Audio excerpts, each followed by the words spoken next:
tidak hanya mungkin bagi pengguru, tapi kepada kita semua asisten Kementerian Agama yang hari ini kita bekerja di Kementerian Agama. Semua kita punya beban dari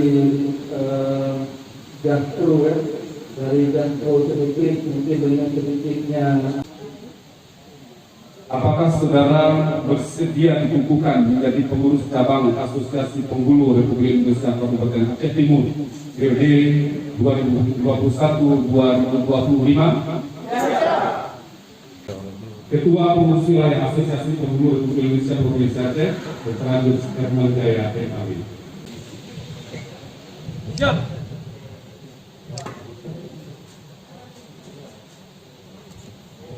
Bisa hadir dan bersilaturahmi dengan Bapak Ibu sekalian, para penghulu, para kepala madrasah, pejabat.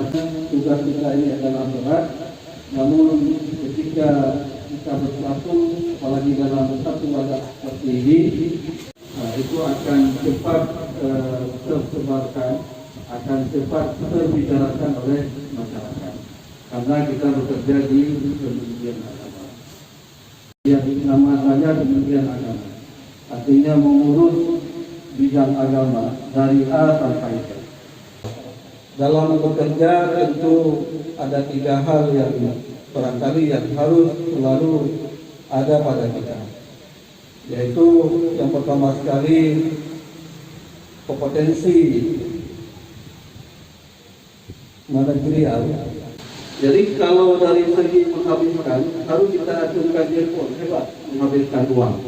Tapi dalam pelaksanaan yang payah bersyukur. Inilah saya berharap Bapak sekalian, termasuk di madrasah, anggaran yang diberikan ini harus kita pertanggungjawabkan dengan sebaik-baiknya. Walaupun anggaran itu sedikit, tapi harus bisa membawa manfaatnya yang banyak. Allah Ta'ala anak demi sakit bedanya, ya, anak demi sakit anak bedanya, yang merupakan keberkahan Allah Ta'ala. 2, 3